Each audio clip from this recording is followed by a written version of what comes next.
මෙන්න මේ වගේ වෙනස් විදිහේ අලුත් ස්නැක් එකක් හදමුද? කිරිමිරි ලීටර් 200ට මම සීනි තේ හැඳි 2යි ඉස් තේ හැඳි 2යි දාලා සීනි ටික හොඳින් දිය කර ගන්නවා. ඊට පස්සේ විනාඩි 10ක් වහලා ඉස් ටික ඇක්ටිව් වෙනකම් පැත්තකින් තියනවා. දැන් පාන් පිටි ග්‍රෑම් 300ට ලුණු තේ හැඳි කාලයි බටර් මේස 70යි හදාගත්ත ඉස් මිශ්‍රණය දාලා මම මෙතන ඩෝ එකක් හදා ගන්නවා. හදාගත්ත ඩෝ එකේ බටර් ගාලා හොඳින් මම එක පැයක් විතර පිපෙන්න වහලා තියෙනවා. පැයකට පස්සේ මෙන්න මේ වගේ අරගෙන කොටස් 8කට කඩලා ආයෙ විනාඩි 15ක් වහලා පැත්තකින් තියනවා.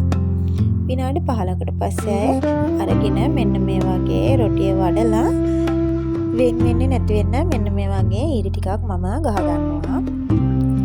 ඊට පස්සේ මම මේකට හදාගත්ත එළවලු මිශ්‍රණය ටිකක් තියලා මෙන්න මේ වගේ රෝල් කරගෙන අපේ බනිස් එක හදා ගන්නවා. රෝල් කරගත්තට පස්සේ කොම් දෙක එකක් ඇතුළට එකක් දාලා අපේ බනිස් එක මෙන්න මේ විදිහට තමයි හදාගෙන තියෙන්න ඕනේ. ඊට පස්සේ හදාගත්ත බටර් ස්ටික් එකේ උඩින් විතර කහමදේ මම මෙන්න මේ වගේ ගා ගන්නවා. එහෙම නැත්නම් බඩ හරි පොතෙන් හරි ගා ගන්නත් පුළුවන්. ගෑස් ලිපේ හදනවා නම් මෙන්න මේ වගේ වාජනයක් තියලා ඒකට තැටියක් තියලා ඒක උඩින් තමයි අපි බනිස් ටික තියලා විනාඩි 20ක් ස්ටීම් කර ගන්න ඕනි. oven එකේ හදනවා නම් සෙල්සියස් අංශක 200ට විනාඩි 25ක් වගේ අපි බනිස් ටික පුච්ච ගන්න ඕනි. ඉතින් මේ තියෙන මම හදාගත්ත වෙනස් විදිහේ බනිස් ටික. ඉතින් වීඩියෝ එක හොඳයි නම් ලයික් කරලා කමෙන්ට් එකක් දාන්න. තව කෙනෙක්ට බලන්න ෂෙයා කරන්න අමතක කරන්න එපා. ඉන්නෙන්න